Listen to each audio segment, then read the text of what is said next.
20/5/89 का पहले था। 11 नंबर के रजिस्टर में 116 पेज।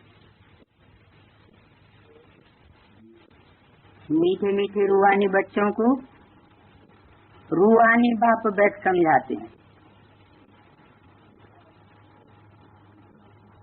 बच्चे भी कैसे हैं, रूहानी भी हैं तो मीठे मीठे भी हैं, कड़वे तो कभी नहीं होते। कड़वे तो नहीं होते हैं। कड़वे माना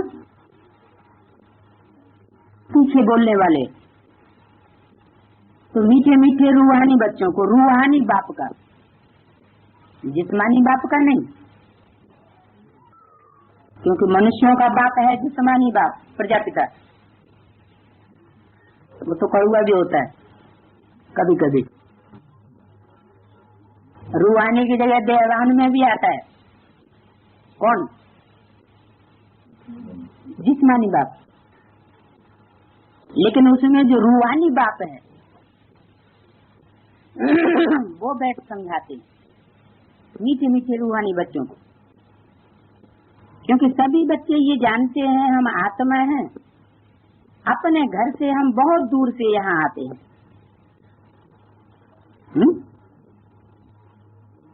क्या जानते हैं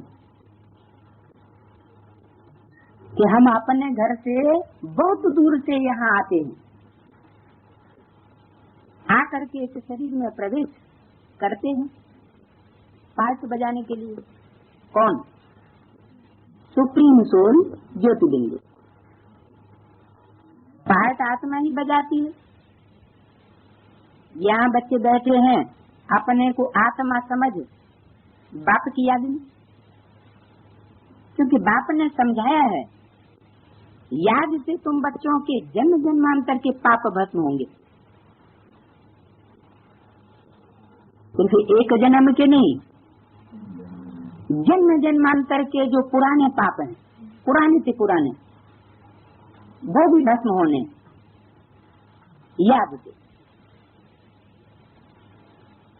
इनको योग भी नहीं कहना चाहिए। याद में और योग में अंतर क्या है?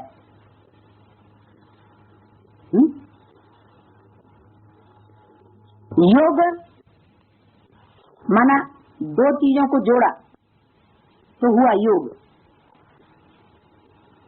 तो योग तो लगाया जाता है, मेहनत की जाती है, प्रैक्टिस की जाती है। और याद, असली याद जो होगी वो स्वतः आएगी, जिससे दिल लग जाएगी तो याद जरूर आएगी। तो बाबा कहते योग शब्द मत कहो, क्या कहो? याद। योग नहीं कहना चाहिए। याद से जन्म जन्मांतर के पाप भस्म होंगे।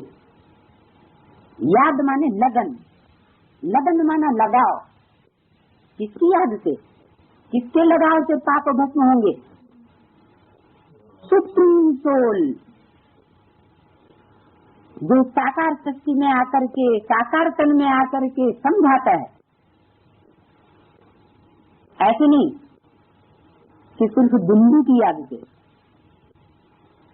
बिंदु की याद तो खींच के करनी पड़ती है। हाथ पांव बांध के बैठ जाओ, खींच के याद करो तो बिंदु याद आता, स्वाभाविक रूप से नहीं याद आता। तो सिर्फ बिंदु की याद, सिर्फ बिंदु आत्मा जड़ है या चैतन्य है? सिर्फ बिंदु आत्मा बिना शरीर के, बिना शरीर धारण किए आत्मा चैतन्य है या जड़ है? जड़। जब तक आत्मा शरीर धारण न करे तब तक जड़। जब शरीर धारण करती है तब कहा जाता है चैतन्य आत्मा। क्योंकि मुरली में बताया है चैतन्य की परिभाषा, डिफिनीशन। बोलते चालते को चैतन्य कहा जाता है। तो बिंदु आत्मा तो बोल चाल नहीं सकती। तो वो सुप्रीम सोल ज्योति बिंदु जब साकार तन में आकर के समझाता है मुख के, और उसकी याद जो करते हैं, योग नहीं याद, क्योंकि हठपूर्वक तो योग लगता भी नहीं। किसी साकार व्यक्तित्व से या कोई भी साकार पर्सनालिटी हो और उसको जबरदस्ती याद करो। जैसे रावण क्या करता था, दुश्मनी थी राम से, तो जबरियन उसको याद करना पड़ता था या लगन पूर्वक याद करता था, लगाव से याद करता था या जबरियन याद करता था, मजबूरी में याद करना पड़ता था या प्यार से याद करता था। प्यार से याद करता था रावण की तो बात हो रही। रावण राम को प्रीति से याद नहीं करता था, जबरदस्ती याद करता था। तो याद माना प्रीति, लगन, लगाव। तो उस लगाव पूर्वक उस एक बात को, उस एक पर्सनालिटी को, सुप्रीम सोल को, जो साकार में आके पार्ट बैठाता है, अगर लगन पूर्वक याद करते हैं तो जन्म जन्मांतर के पाप भस्म होते हैं। लेकिन बेविचारी याद न हो। क्या याद बेविचारी नहीं होनी चाहिए, दुश्मनी की याद नहीं होनी चाहिए। कैसे होनी चाहिए? प्रीति पूर्वक, लगाव पूर्वक, लगन की अगन हो, तो जन्म जन्मांतर के पाप भस्म होंगे। योग तो सन्यासी लोग सिखलाते हैं। वो क्या सिखलाते हैं? हठ योग।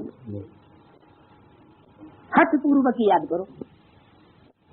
नहीं याद आता है तो भी खींच के हाथ पांव बांध के बैठ जाओ, बिंदु को याद करो। तो क्या होगा? बिंदु तो निराकार है। निराकार के साथ संबंध होते हैं क्या? संबंध साकार में होते हैं या निराकार में होते हैं? संबंध तो साकार के साथ होता है। जब तक वो ज्योति बिंदु साकार न बने तब तक उसके साथ संबंध कोई नहीं जुड़ सकते।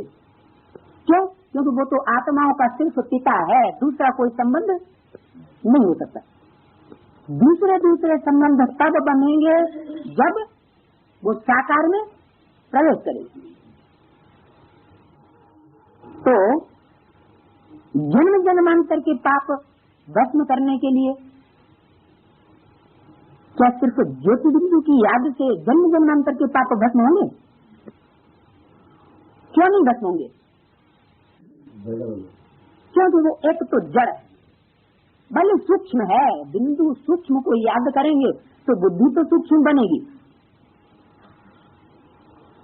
उस ज्योति बिंदु को याद करेंगे तो बुद्धि में ज्योति तो आएगी, प्रकाश तो आएगा, लेकिन वो भी जड़।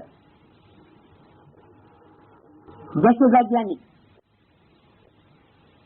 वैज्ञानिकों की बुद्धि तीखी तो है, लेकिन जड़त्वमयी बुद्धि है। जड़त्वमयी बुद्धि कल्याण और अकल्याण की बात नहीं सोच पाती।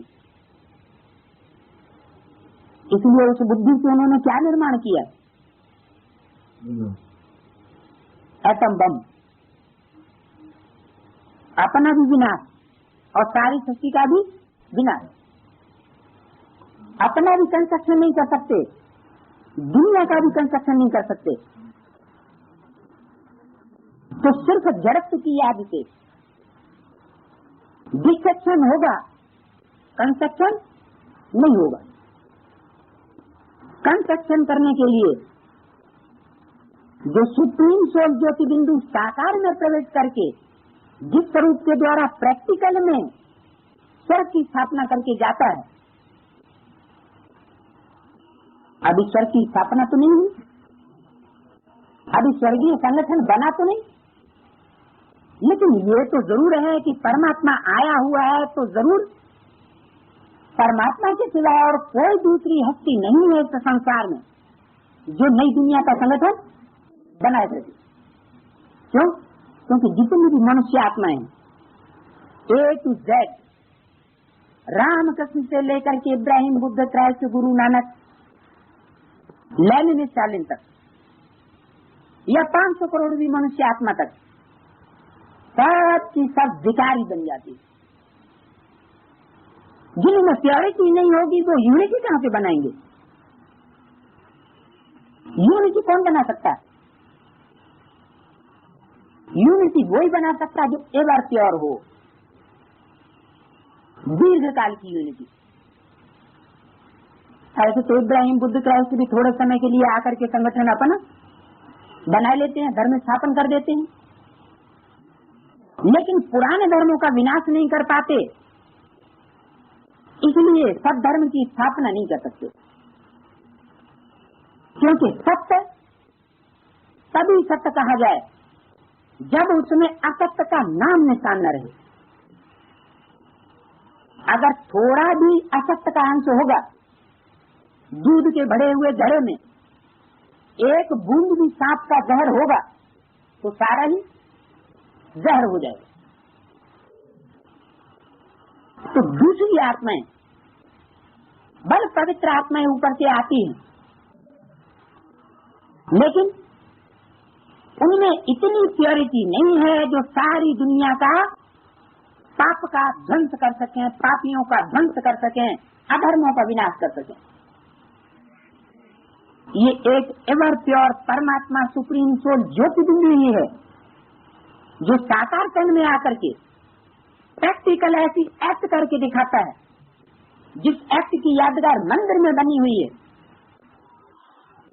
और उससे वो एवर प्योर कहा जाता है। कोई मनुष्य आत्मा ऐसा एवर प्योर होने का एक्ट नहीं कर सकती। लेकिन रही बात प्रत्यक्षता की, उस एवर प्योर सुप्रीम सोल बात की प्रत्यक्षता होती तब है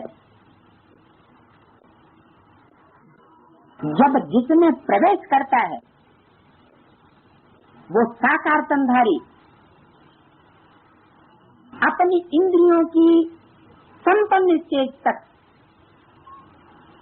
विजय प्राप्त कर ले। क्यों? क्योंकि गायन है इंद्रिय जीते जगत जीत, माया जीते जगत जीत, प्रकृति जीत। तो सुप्रीम सोल जो प्रवेश करता है उसके संग के रंग से प्रजापिता की सोल भी पहले जगत जीत बनती है। जितना जितना काम जीत उतना उतना जगत जीत। जगत जीत का मतलब क्या 500 करोड़ मनुष्य आत्मा माथा टिका देंगी? नहीं, एकदम नहीं हो सकता। हो भी सकता है, वो तब होगा जब संपूर्ण 100% उस स्टेज को वो व्यक्तित्व प्राप्त कर ले। सुप्रीम सोल तो एवर प्योर है, लेकिन वो सुप्रीम सोल जिसमें प्रवेश करता है उसको भी उसी स्टेज पर पहुंचना पड़े। किस स्टेज पर? Ever pure. और उसका प्रूफ होना चाहिए। ऐसे नहीं कि बिंदु एवर प्योर है, ऐसे तो परमधाम में जितनी भी आत्मा है वो सब प्योर है। उसका प्रूफ किया। तो इस सृष्टि पर प्रूफ भी चाहिए। तो ऐसी 100% प्योरिटी वाली आत्मा इस सृष्टि पर आकर के 100% प्योरिटी की दुनिया स्थापन कर सकती है, और वो भी अकेले नहीं, क्योंकि हमारा है प्रवृत्ति मार्ग। स्थापना भी काय की होनी? प्रवृत्ति मार्ग की स्थापना हो रही, कोई निवृत्ति मार्ग की स्थापना नहीं हो रही। तो कराने वाला और करने वाला दोनों ही मिलकर के एक स्टेज वाले होने चाहिए। आत्मा और शरीर या शरीरधारी, ये दोनों की प्रवृत्ति है। तो ये जो प्रवृत्ति है वो संपन्न प्रवृत्ति ही संपन्न दुनिया की रचना कराती है। लेकिन अकेला चना बाढ़ नहीं फोड़ सकता। क्या एक से दुनिया नहीं स्थापन हो जाएगी? एक पर्सनालिटी से हो जाएगी? नहीं। जो परंपरा है, पारिवारिक परंपरा, वो भारतीय पारिवारिक परंपरा बहुत प्राचीन। उस पारिवारिक परंपरा को परमात्मा ने ही आकर के स्थापन किया था।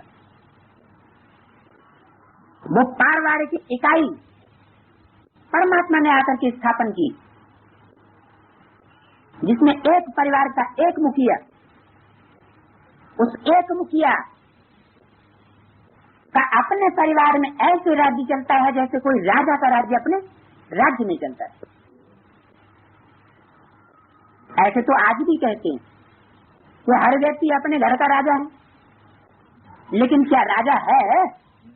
नहीं है। अरे घर का भी राजा कहाँ होगा? पहले अपना तो राजा बन जाए। अपना मन ही कंट्रोल नहीं तो घर का राजा कहाँ से बनेगा? तो परमात्मा बाप आकर के ऐसा कार्य संपन्न कराते हैं, किन आत्माओं को निमित्त बनाते हैं? राम और कृष्ण की आत्माओं को पहले पहले निमित्त बनाते हैं। ये राम और कृष्ण की आत्मा ये है सत्य रूपी रंगमंच के हीरो हीरोइन पहले पहले। लेकिन कृष्ण की सोल ने तो शरीर छोड़ दिया। कौन सा नाम रूप था? कृष्ण की सोल का नाम रूप क्या? दादा लिख रहा है तो लौकिक नाम हुआ ब्रह्मा। तो जब उन्होंने शरीर छोड़ दिया तो हीरो के साथ वो हीरोइन भी तो चाहिए। फिर कहाँ से आएगी? है गुप्त रूप में? गुप्त रूप में तो दुनिया नहीं मानेगी। दुनिया को तो हीरो हीरोइन चाहिए प्रैक्टिकल में। तो प्रैक्टिकल में भी सत्य रूपी रंगमंच के कोई हीरो हीरोइन है, वो जब तक प्रैक्टिकल में काम विकार के ऊपर ऐसा विजय प्राप्त करके न दिखाएं, क्या हमारे ब्राह्मण जीवन का लक्ष्य क्या है? कैसी पवित्रता? सन्यासी जैसी है? प्रवृत्ति मार्ग वाली। घर गृहस्थ में रहते, पति पत्नी साथ में रहते हुए, साथ में सोते हुए भी,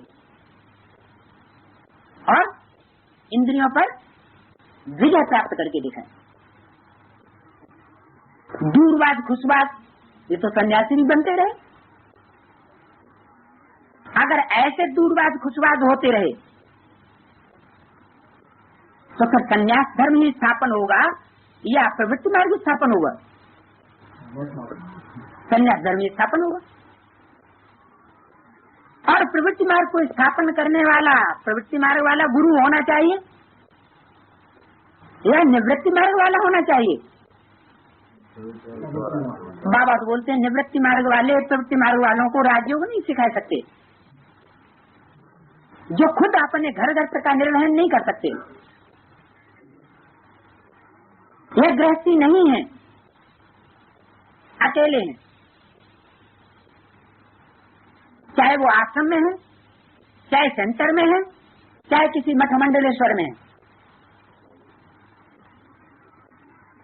तो स्वयं ही अकेले हैं, प्रवृत्ति में नहीं है। तो प्रवृत्ति में रह करके, साथ में रह करके, साथ में सो करके इंद्रियों पर विजय करने में कौन सी कठिनाइयां आती हैं, कौन कौन से कैसे कैसे अनुभव होते हैं, उनको पता होगा? इसका उनको अनुभव होगा? नहीं हो सकता। और जब उनको अनुभव नहीं, तो न स्वयं जीत पहन सकते और न दूसरों को पहना सकते। इसलिए कहा गुरु जिनके अंधले चेला सत्यानाश। तो बाबा ने मुरली में बोला है कि बाप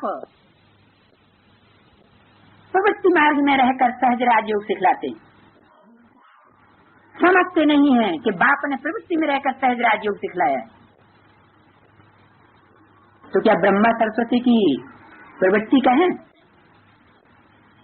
ब्रह्मा सरस्वती की कोई प्रवृत्ति नहीं थी। क्यों है? क्योंकि ब्रह्मा तो एज से भी वयोवृद्ध हो चुके थे, 60 की उम्र को पार कर चुके थे, उससे भी ऊपर। और सरस्वती तो 14 साल 15 साल की बच्ची, 16 साल में कुमारी योग्य होती, तो वो प्रवृत्ति नहीं कही जा सकती। वास्तव में प्रवृत्ति तब बनती है जब वही ब्रह्मा सरस्वती शरीर छोड़ करके बच्चों में नंबरवार प्रवेश करते हैं। क्योंकि मम्मा बाबा की सोल अभी भी बच्चों में प्रवेश करके अपना पार्ट चला रही है। मुरली में बोला है, हाँ, बच्चों में मम्मा बाबा प्रवेश कर सकते हैं। तो मम्मा बाबा की सोल भी अभी बच्चों में नंबरवार प्रवेश करके पार्ट बजाती है, लेकिन बीज रूप स्टेज में। जैसे शिव ज्योति बिंदु बच्चों में नंबरवार प्रवेश करके पार्ट बजाता है। बच्चे स्वयं तमो प्रधान है या सतो प्रधान है? बच्चे स्वयं किस स्टेज में है? तो तमो प्रधान आत्मा न अपनी सर्विस कर सकेगी न दूसरों की सर्विस कर सकती। वास्तव में वो प्रवेश करने वाली आत्माएं ही सर्विस करती हैं, लेकिन नंबरवार एक जैसी नहीं। जैसा आधार वैसी सेवा। तो ऊंचे उठने या नीचे गिरने की सारी जिम्मेवारी आधार के ऊपर आ जाती है। ऐसे नहीं कि सुप्रीम सोल ज्योति बिंदु या ब्रह्मा या सरस्वती की सोल ही हर आत्मा को ऊंचा उठाने या नीचे गिराने के निमित्त है। नहीं, जैसा जैसा जो आधार है, कहते हैं आत्मा अपना मित्र और अपना शत्रु स्वयं है। कोई दूसरा उसका मित्र और शत्रु नहीं है। ऊंचा उठाने वाला नीचा गिराने वाला नहीं है। हर आत्मा के अंदर अपना अपना गस्त समाये हुए, उत्थान में जाने या पतन में जाने की। बल परमात्मा की वाणी सबको एक जैसी मिल रही है। तो बात हो रही थी इंद्रियों पर विजय प्राप्त करने की। इंद्रियों में भी सबसे मूल इंद्रिय है काम इंद्रिय। क्यों? क्योंकि ये बहुत बड़ा विकार है, ये मुखिया है सब विकारों का। अगर मुखिया को कंट्रोल कर लिया तो सारे ही चोर डकैत कंट्रोल में आ जाएंगे, जो हमारी सुख शांति को चुराने वाले। तो उसके लिए चाहिए सहज याद और सहज पुरुषार्थ। ये कैसे होता है? सहज पुरुषार्थ तब तक नहीं हो सकता जब तक एक बात के साथ सर्व संबंध नहीं जोड़े। क्योंकि पूर्व जन्मों के जितने भी पाप कर्म किए हैं, पुण्य कर्म किए हैं, वो कोई न कोई व्यक्ति के कनेक्शन से किए हैं। कोई न कोई व्यक्ति के साथ कोई न कोई संबंध जुटा रहा है, जिसके आधार पर पाप या पुण्य किए हैं। तो उन पापों का नाश बिना संबंध जोड़े नहीं हो सकता। ये है कि द्वापर कलयुग में जो विकर्म हुए, पाप कर्म हुए, वो अनेकों के साथ व्यभिचारी योग किया,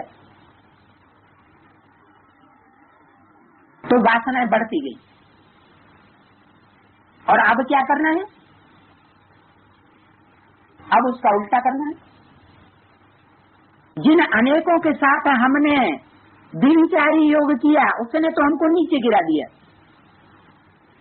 तो अब ऊंचे उठने के लिए क्या करें? अब व्यभिचारी योग, वो भी किसके साथ?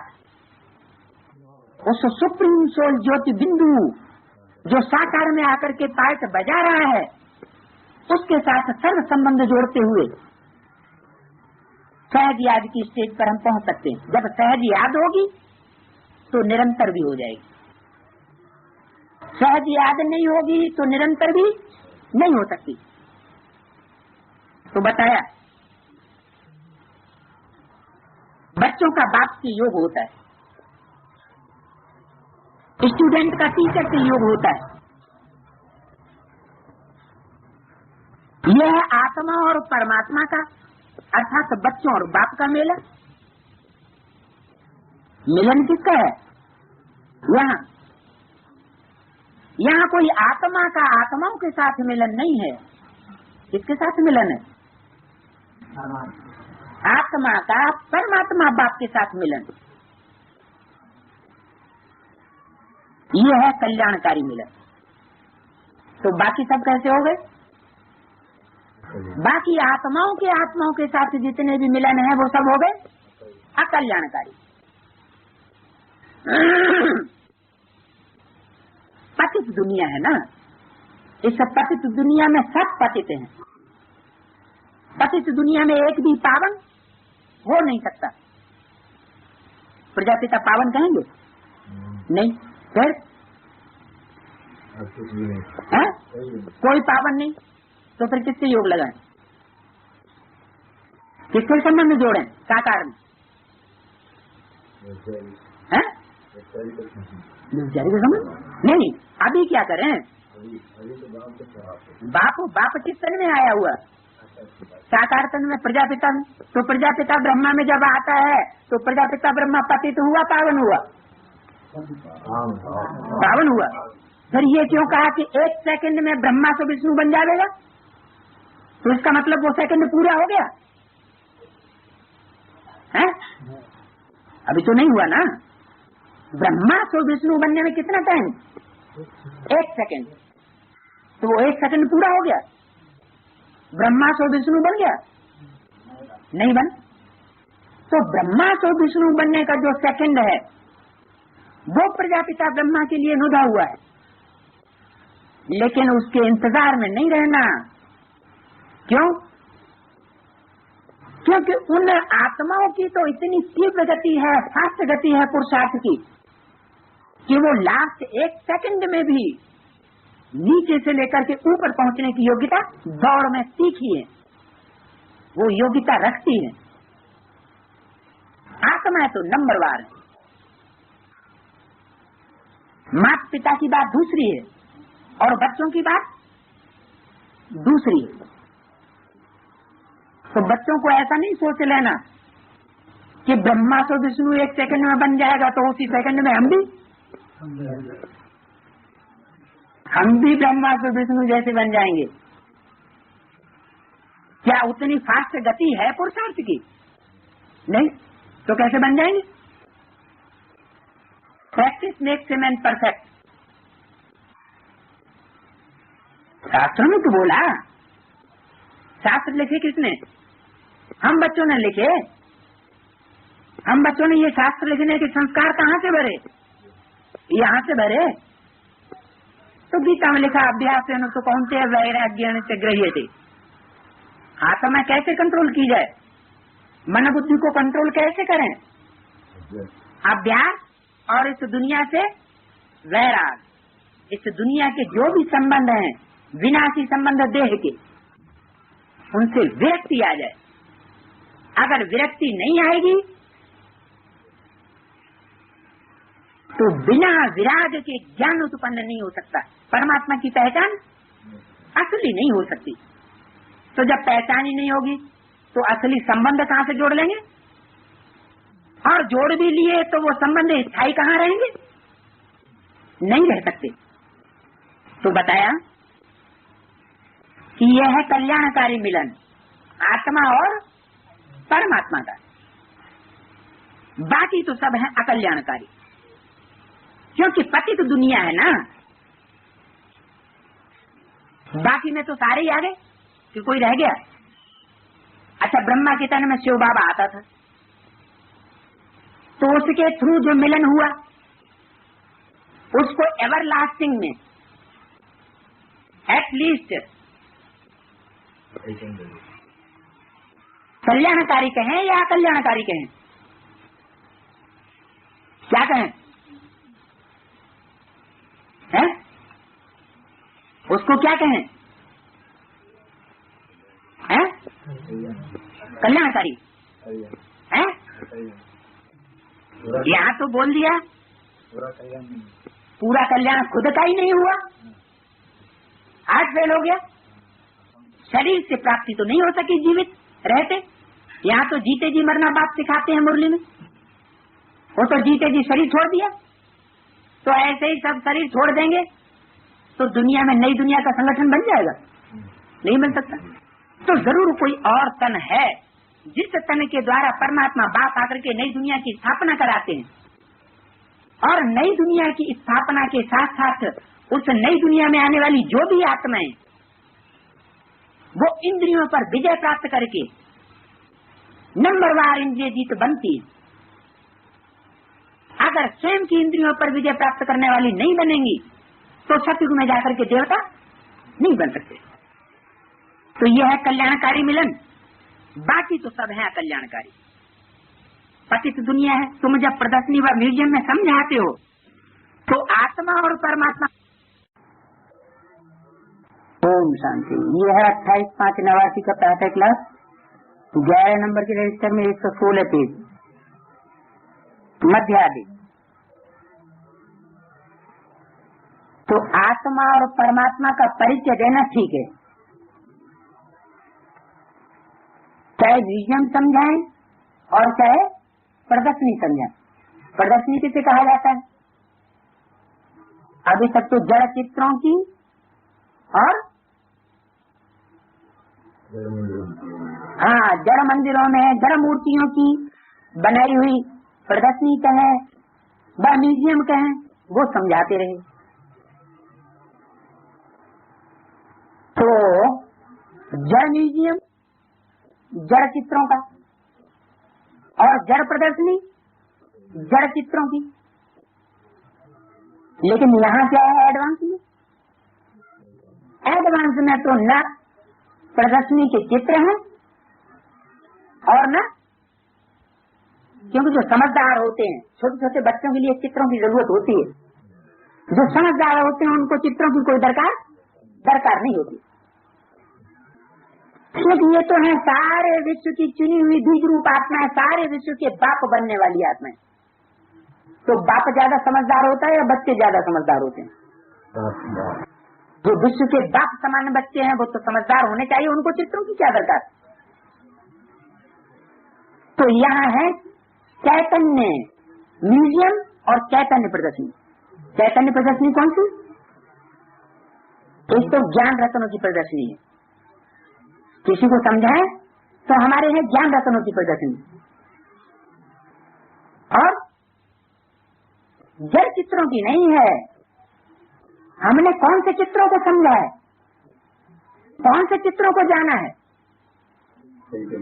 चैतन्य चित्रों को जाना है। जान लिया, पहचान लिया।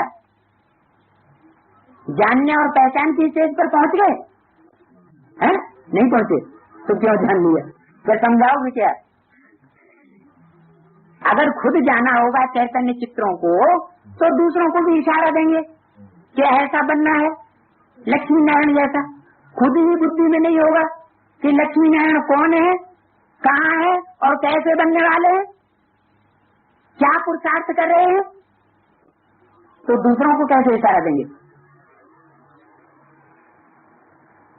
तो चैतन्य चित्रों की प्रदर्शनी कैसे समझाएंगे? कब समझाएंगे? जब खुद को उस प्रदर्शनी का ज्ञान हो कि लक्ष्मी नारायण बनने वाली आत्माएं कौन सी हैं। साकार सोले से अभी बनी तो नहीं है, लेकिन बुद्धि में ज्ञान तो है। उसी को कहते हैं कृष्ण के हाथ में नई दुनिया का गोला। तो नई दुनिया का गोला कोई इस हाथ की बात नहीं है, बुद्ध रूपी हथेली में नई दुनिया की पूरी रूपरेखा है। तो ऐसे ही जो आने वाली नई दुनिया का संगठन है, उस आने वाली नई दुनिया के संगठन में लक्ष्मी नारायण कौन होंगे ये पूरा अगर ज्ञान बुद्धि में नहीं बैठा है तो दूसरों को भी एडवांस नॉलेज की प्रदर्शनी या म्यूजियम समझा नहीं सकते, क्योंकि खुद ही नहीं समझे हुए। तो तुम जब प्रदर्शनी व म्यूजियम में समझाते हो तो आत्मा और परमात्मा का परिचय देना ठीक है। परिचय कैसे देंगे? ये आत्मा और ये परमात्मा, ये परिचय देना पड़े। आत्मा है सब बच्चे हैं, आत्मा है सब क्या है? बेबीज। जैसे बाबा मुरली में भी बोलते हैं, बाबा ब्रह्मा को क्या कहते हैं? बेबी। बड़ी बेबी बोला, बच्चे तो सब हैं लेकिन ये है बड़ी बेबी है, बड़ा बच्चा। बाप कहते हैं समझदार को और बच्चा कहते हैं ना समझ को। वास्तव में आप अनुभव कर सकते हैं, पुराने जो होंगे और नहीं हो तो भी मुरलियों से पढ़ने से भी अनुभव कर सकते हैं। मम्मा की मुरली पढ़िए और ब्रह्मा के थ्रू चलाई हुई वाणी पढ़िए, ज्यादा समझदारी कौन सी वाणी में दिखाई पड़ती है? मनन चिंतन मंथन किसकी वाणी में दिखाई पड़ता है? मम्मा की वाणी में। ब्रह्मा की वाणी में मनन चिंतन अपना आत्मा का नहीं है। बोलने वाला कौन है? सुप्रीम सोल से। कहीं कहीं तो अज्ञानता के वक्त ब्रह्मा बाबा बीच में बोल पड़ते। एडवांस नॉलेज जिन्होंने ली है वो समझ सकते हैं कि ये बात ब्रह्मा बाबा ने बोल ली है, क्योंकि उन्हीं की बुद्धि में आने वाली नई दुनिया का ज्ञान नहीं था, वो विचार सागर मंथन नहीं था। जैसे विनाश की बात, 10 वर्ष के विनाश की घोषणा कराई गई ब्रह्मा के मुख के द्वारा, तो परमात्मा शिव ने जो घोषणा की वो घोषणा मम्मा के सामने नहीं हुई। अगर मम्मा के सामने हुई होती तो मम्मा उसको क्लैरिफाई कर देती कि 10 वर्ष के बाद कौन सा विनाश होना है, बाहर की दुनिया का विनाश होना है या ब्राह्मणों की दुनिया में बेहद का विनाश होना है। लेकिन मम्मा ने शरीर छोड़ दिया था। तो मम्मा के शरीर छोड़ने के बाद सीढ़ी के चित्र में या लक्ष्मी नारायण के चित्र जो बने हैं मम्मा के शरीर छोड़ने के बाद, उनमें वो विनाश की घोषणा तो है, मुरलियों में भी विनाश की घोषणा तो है, लेकिन उसका अर्थ जो है सही वो ब्रह्मा बाबा भी नहीं समझ सके। तो बाहर की दुनिया में घोषणा करा दी कि 10 वर्ष में तो पुरानी दुनिया का विनाश हो जाएगा। अगर उनकी बुद्धि में होता तो बाहर की दुनिया में क्यों घोषणा कराते? नहीं कराते ना, नहीं। तो बाबा कहते हैं ब्रह्मा को देवी। तो आत्मा है सब बच्चे, चाहे वो ब्रह्मा की ही सोल क्यों न हो, सब क्या है? देह समझ बच्चे, बाप नहीं। और वो है परम पिता परमात्मा जो परमधाम में रहते हैं। अभी यहाँ आए हुए हैं तो यहाँ रहते हैं कि परमधाम में रहते हैं? यहाँ रहते हैं। फिर क्यों कहा कि परमधाम में रहते हैं? वो बच्चे नहीं है, वो बाप हैं जो परमधाम में रहते हैं। परमधाम माने ऊंची स्टेज, परमधाम माने ऊंची स्टेज। कैसी ऊंची स्टेज? सूक्ष्म वतन से भी ऊंची स्टेज, क्योंकि सूक्ष्म वतन तो वो है, वो स्टेज है जिसमें मनन चिंतन मंथन की स्टेज होती है आत्मा की। उसमें ये पुरानी दुनिया भूल जाती, इस पुरानी दुनिया से उपराम हो जाते। तो मनन चिंतन मंथन की जो विचार सागर मंथन की स्टेज है वो स्टेज है फर्श का स्टेज। इस फर्श की दुनिया के देह के रिश्तों से संबंध और रिश्ता टूट जाता है, लेकिन उससे भी एक ऊंची और स्टेज है परमधाम की निसंकल्प स्टेज। वो निसंकल्प स्टेज तब कही जाए जब प्रैक्टिकल में ऐसा कोई सबूत देखने में आए। तो प्रजापिता के तन में जब परमात्मा प्रवेश करते हैं तो वो स्टेज भी बीच बीच में अनुभव आती है बच्चों को। निसंकल्प स्टेज, निसंकल्प का मतलब कुछ भी हो जाए लेकिन उसके निश्चय में कोई फर्क नहीं पड़ सकता। और सितारे डोलेंगे लेकिन ध्रुव तारा अपनी जगह से हिलेगा नहीं। तो वो हो गई परमधाम की स्टेज, निसंकल्पी स्टेज। ये निसंकल्पी स्टेज सिर्फ बाप की बननी है ऐसा भी नहीं, बच्चों की भी नंबरवार बननी जरूर है, लेकिन बाप बाप है और बच्चे बच्चे हैं, नंबरवार। तो बच्चों की भी ऐसी निसंकल्प स्टेज नंबरवार बनेगी, लेकिन कब बनेगी? जब बच्चों को अपने पार्ट का पक्का निश्चय हो जाए कि आने वाली नई दुनिया के संगठन में मेरा कौन सा पार्ट होगा, जो शास्त्रों में गायन पूजन में आता है, जिसकी यादगार मंदिर बने हुए हैं, किस देवी देवता के रूप में मुझे पार्ट बजाना है, हु एम आई, इस पहेली का पूरा जवाब मिल जाए। तो जिन बच्चों को ये नंबरवार जवाब मिलता जाएगा, वो बच्चे परम धाम की स्टेज में स्थिर होते जाएंगे, निसंकल्प, क्योंकि अपने पार्ट पर निश्चय हो गया कि मेरी आत्मा का ये पार्ट है, तो वो आत्मा हिलेगी डुलेगी नहीं। तो तुम जब प्रदर्शनी व म्यूजियम में समझाते हो तो आत्मा और परमात्मा का परिचय देना ठीक है। क्या परिचय देना ठीक है? आत्मा बिंदी, परमात्मा बिंदी। क्या परिचय देंगे? मैं आत्मा बिंदी और परमात्मा बिंदी। मैं परम धाम की रहने वाली, परमात्मा परम धाम का रहने वाला, ये परिचय देंगे। अरे ये परिचय तो सामान्य परिचय हो गया, ये कोई विशेष नॉलेज हुई? ये तो जैसे ABCD या IEU सीखने वाले जो बेसिक प्राइमरी स्तर के जो बच्चे होते हैं, वो नॉलेज हो गई। मैं आत्मा बिंदु, परमात्मा बिंदु, इसमें विशेषता क्या हुई? वो तो कीड़े मकोड़ों की आत्मा भी क्या होती है? बिंदु। ठीक है, पशु पक्षी पतंगे सब बिंदु, इसमें विशेष नॉलेज क्या हो गई? विशेष नॉलेज है जो पहली बताई, जो आज से चली आ रही है, हु एम आई, मैं आत्मा कौन, मुझ आत्मा का विशेष पार्ट इस सृष्टि रूपी रंगमंच पर कौन सा है? जो इब्राहिम वाली आत्मा हो वो पहचान जाए कि मैं इब्राहिम की सोल हूं, जो क्राइस्ट वाली सोल है वो पहचान जाए कि मैं क्राइस्ट की सोल हूं, पक्का निश्चय हो जाए। राम वाली आत्मा उसको पक्का निश्चय हो जाए मैं राम की आत्मा। तो जब अपनी सीट पर सेट हो जाएगी, तो सीट पर सेट हुआ व्यक्ति जो है वो अपनी सीट कभी छोड़ेगा नहीं।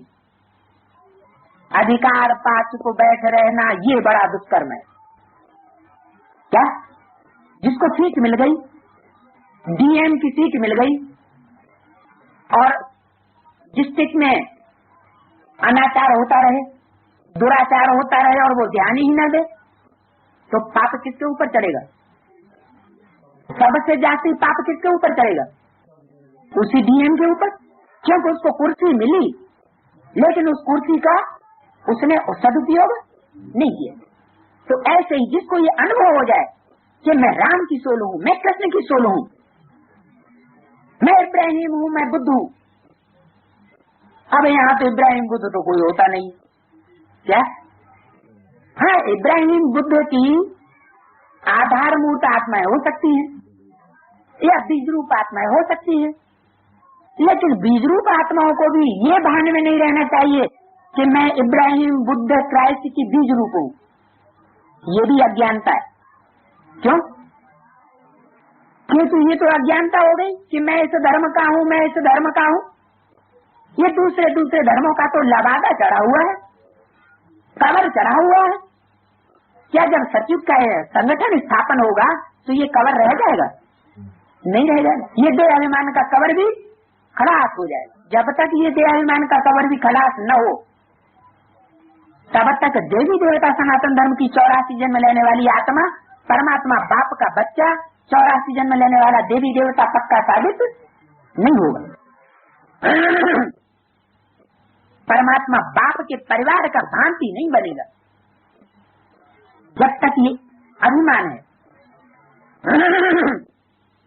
तो कोई भी व्यक्ति अपने लौकिक बाप को परम पिता नहीं कहेंगे। लौकिक बाप को कोई कहेगा? नहीं कहेगा।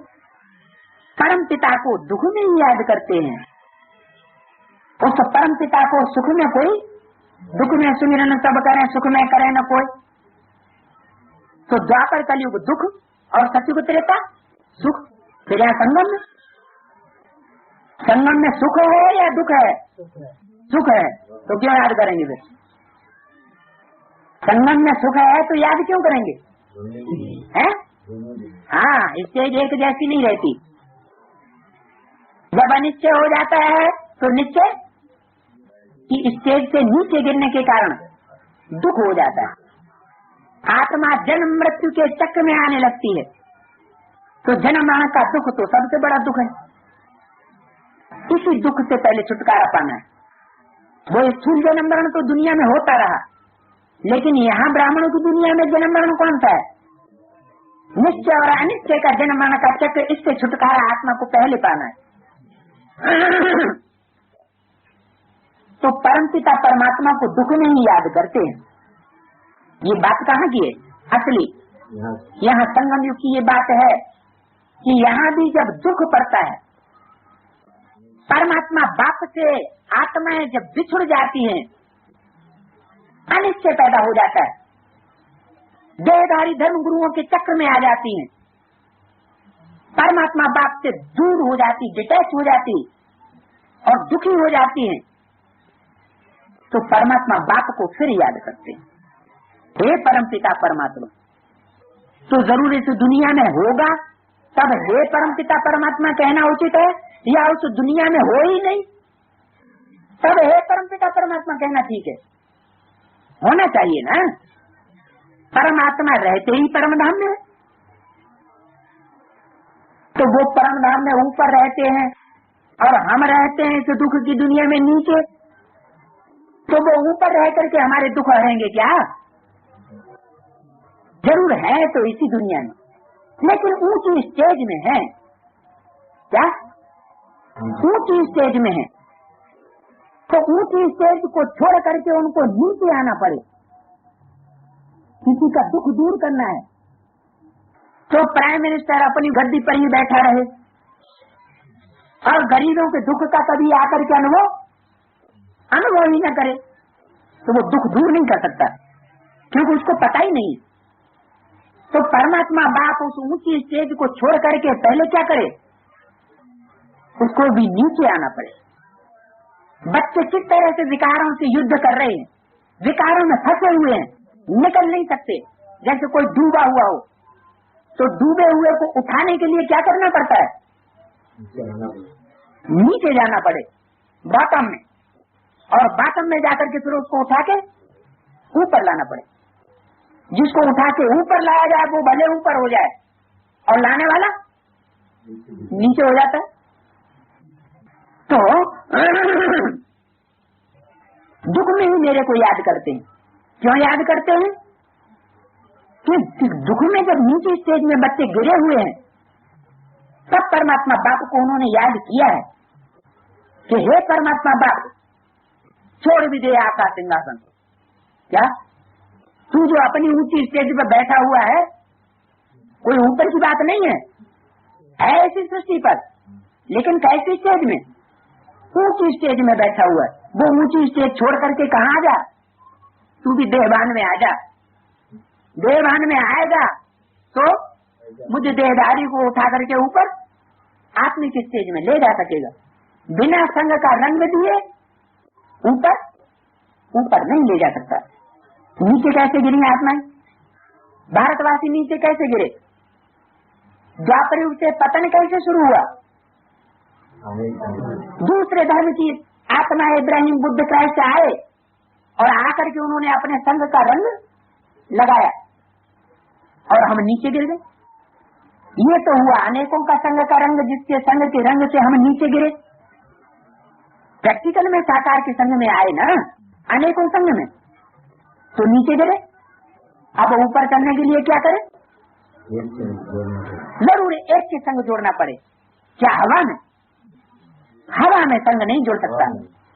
जरूर साकार में, प्रैक्टिकल में एक सृष्टि पे आकर के साकार तन के द्वारा कनेक्शन जोड़ते हुए, सिर्फ शरीर का नहीं, तन का या धन का नहीं, मन का भी, दिल का भी। दिल और दिमाग दोनों का कनेक्शन नहीं होगा। दिल कहीं और लगी हुई है और दिमाग से हम उसको याद करना चाहते हैं, तो भी याद नहीं आएगा। तो तन मन धन समय संपर्क संबंध हर प्रकार से एक की याद में जब हम जुट जाएंगे, एक का संग का रंग लगाएंगे, एक से संबंध जोड़ेंगे, तो अनेक जन्मों के जो संबंधों के पाप हैं वो हमारे बस में हो जाएंगे। तो दुख में याद करते हैं परमपिता परमात्मा, परमात्मा रहते ही परम धाम में है ऊंची स्टेज में।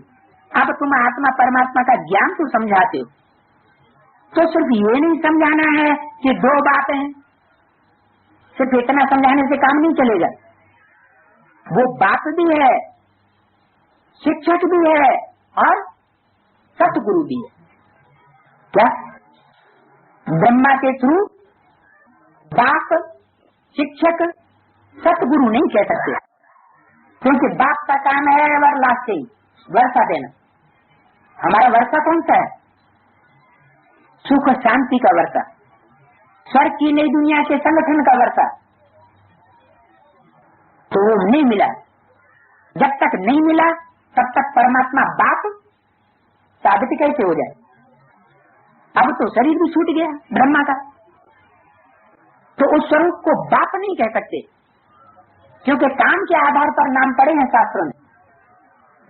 शिक्षक, शिक्षक का काम होता है शिक्षा देना, लेकिन शिक्षा तब तक नहीं दी जा सकती जब तक बच्चे को क्लैरिफिकेशन न मिले, पूरी व्याख्या न मिले, पूरी बात का अर्थ समझ में नहीं आएगा, तो बच्चा उस शिक्षा को धारण कैसे करेगा? तो शिक्षक का काम है क्लैरिफिकेशन देना, एक एक बात के एक एक शब्द के हिस्से हिस्से करके समझाना। ये क्लैरिफिकेशन ब्रह्मा के थ्रू नहीं मिला। परमात्मा की वाणी, वो गीता ज्ञान तो हमारे सामने आ गया, लेकिन गीता ज्ञान अमृत नहीं हुआ। अमृत तब निकलता है, नवनीत तब निकलता है जब मंथन किया जाता है। तो वो मंथन भी किसी दूसरे का न हो, वो मंथन भी अपनी आत्मा स्वयं करे। जब तक अपनी आत्मा स्वयं का मंथन नहीं करती, तब तक नवनीत मिल नहीं सकता, वो मक्खन मिल नहीं सकता, और मक्खन आत्मा को नहीं मिलेगा तो आत्मा में पावर नहीं है। तो वो बाप भी है, शिक्षक भी है, शिक्षा देने वाला भी है, और सतगुरु भी है। सतगुरु माने सत गति करने वाला, दुर्गति करने वाला नहीं। काय काय की सदगति? तन की सदगति पहले होगी या मन बुद्धि रूपी आत्मा की सदगति पहले होगी? पहले तो मन बुद्धि रूपी आत्मा की सदगति हो, पहले बीज सुधरे तब वृक्ष सुधरे। ऐसे नहीं कि शरीर पहले कंचन काया हमारा क्यों नहीं बना। इतने साल हो गए परमात्मा बाप को ज्ञान देते देते, ब्रह्मा के तन में ज्ञान दिया, एडवांस नॉलेज में आ गए, अब भी ज्ञान ले रहे हैं। अभी हमारे शरीर के अंदर बीमारी क्यों आती है? तो बीमारी तो आएगी, क्यों आएगी? क्योंकि मन बुद्धि रूपी आत्मा अभी निसंकल्पी स्टेज में स्थिर नहीं हुई। पूर्व जन्म के जो किए हुए पाप और पुण्य है वो मन बुद्धि के अंदर आते रहते हैं। जब तक वो क्लीन न हो, साफ न हो जाए, तब तक वो जो हिसाब किताब है दूसरे देहधारियों के साथ, दूसरी आत्माओं के साथ, वो हिसाब किताब सामने जरूर आएंगे, संकल्प विकल्पों के रूप में। तब तक निसंकल्पी स्टेज नहीं बन सकती। तो निसंकल्पी स्टेज जब आत्माओं की बने, थोड़े टाइम के लिए नहीं, कितनी बताई? कम से कम 8 घंटे की। ये अनुभव की बात है कि लगातार 8 घंटे निसंकल्पी स्टेज में रहने का अनुभव हो जाए, तब कहें कि आत्मा कर्मातीत स्टेज को पहुंच गई। कर्म करते हुए भी चाहे जैसा कर्म करे, सैकड़ों की हत्या कर डाले स्थूल में भी, तो भी उस आत्मा पर पाप नहीं लग सकता। इसलिए बोला, मैं ऐसे के द्वारा विनाश कराता हूं जिस पर कोई पाप न लगे। क्यों? क्योंकि अगर वो ऐसा कर्म करेगा भी तो उसमें भाव क्या होगा? है नहीं, उसमें भाव होगा विश्व का कल्याण करना है। इन आतताइयों का जब तक नाश नहीं होगा, ध्वंस नहीं होगा, तब तक विश्व का कल्याण नहीं हो सकता, नई दुनिया की स्थापना नहीं हो सकती। तो आत्मा बीज जब तक इतना पावरफुल न बने, निसंकल्प स्टेज वाला न बने, तब तक शरीर सतो प्रधान नहीं हो सकता। शरीर विकारी, बीमार जरूर बना रहेगा। तो ये दुनिया जब तक मौजूद है, 500 करोड़ की दुनिया, जिसमें पापाचारी भी भरे पड़े हैं, और पुण्यात्मा तो बहुत थोड़ी है। पुण्यात्मा तो कोई है ही नहीं, क्योंकि वाणी में बाबा ने हमको पहले ही बता दिया है कि पाप की दुनिया में कोई पुण्यात्मा होते नहीं, और पुण्यात्माओं की दुनिया में सती में कोई पापात्मा होता ही नहीं। क्यों नहीं? क्योंकि जो पापात्मा है उनकी संख्या इतनी ज्यादा है कि वो वायुमंडल को दूषित ही करते रहते। हम कितना भी वायुमंडल सुधारने की कोशिश करें, सुधर नहीं पाता। परमात्मा बाप के पास जब सतोप्रधान स्टेज में सुई की कट उतरी हुई आत्मा आती है, उस समय पहली बार तो वो सात्विक स्टेज का अनुभव करती है थोड़े समय के लिए, लेकिन फिर बाद में शूटिंग का चक्कर लगता है, फिर देहधारी गुरुओं का असर पड़ता है, एक दूसरे की सुनी सुनाई बातों के चक्कर में आते हैं, और फिर आत्मा नीचे गिरने लग पड़ती। तो सतो प्रधान स्टेज बनेगी ही तब जब इस दुनिया से पापाचारियों का, विरोधी संकल्प चलाने वालों का, बाप के विपरीत संकल्प चलाने वालों का बिल्कुल खात्मा नहीं हो जाता है। तब तक ये शरीर विकारी और बीमार जरूर बने रहे। तो ऐसे नहीं कह सकते कि हमारे शरीर अभी विकारी क्यों है, क्योंकि मुरली में बता दिया आत्मा सतो प्रधान होती जाएगी और शरीर सड़ते जाएगी। कब तक? जब तक इस विकारी दुनिया का बिल्कुल सफाया नहीं होता, तब तक। सफाया होने के बाद भी प्रकृति को सतो प्रधान बनना पड़े, क्योंकि एटम बमों के धमाके से प्रकृति का बैलेंस डोल जाएगा, और प्रकृति का जब बैलेंस डोलेगा तो जो अभी थोड़ी सात्विकता है प्रकृति में, अभी भी कुछ न कुछ सुखदायी है, प्रकृति के सुख अभी भी कम नहीं है, वो प्रकृति का सुख जो है बिल्कुल समाप्त हो जाएगा। हर मनुष्य आत्मा के लिए वो प्रकृति सुखदायी होगी। आंधी, तूफान, वर्षा, भूकंप होंगे तो मकान गिरेंगे तो आदमी रात दब के मर जाएंगे। तो हर प्रकार का प्रकृति का प्रकोप होगा, क्योंकि प्रकृति तमो प्रधान हो जाएगी, तामसी स्टेज में हो जाएगी। लेकिन जो बच्चे अपनी आत्मिक सात्विक स्टेज को पकड़ चुके होंगे, वो किसी न किसी प्रकार से उस प्रकृति के प्रकोप से बचेंगे। परमात्मा बाप, प्रकृति पति के रूप में प्रत्यक्ष होने वाला बाप उन बच्चों को सुरक्षा जरूर प्रदान करे। तो परमात्मा रहते ही है परम धाम में। अब तुम आत्मा और परमात्मा का ज्ञान समझाते हो तो सिर्फ ये नहीं समझाना कि दो बाप हैं, नहीं, वो बाप भी है, टीचर भी है और सतगुरु भी है। आत्मा मन बुद्धि रूपी आत्मा की भी सदगति करता है। सदगति क्या है? मन बुद्धि रूपी आत्मा की मनन चिंतन मंथन अगर चल पड़े तो समझो आत्मा की सदगति हो रही है। और मनन चिंतन ज्ञान का बुद्धि में नहीं चलता, देह और देह के संबंधों में ही बुद्धि लगी रहती है, तो समझो आत्मा की दुर्गति है।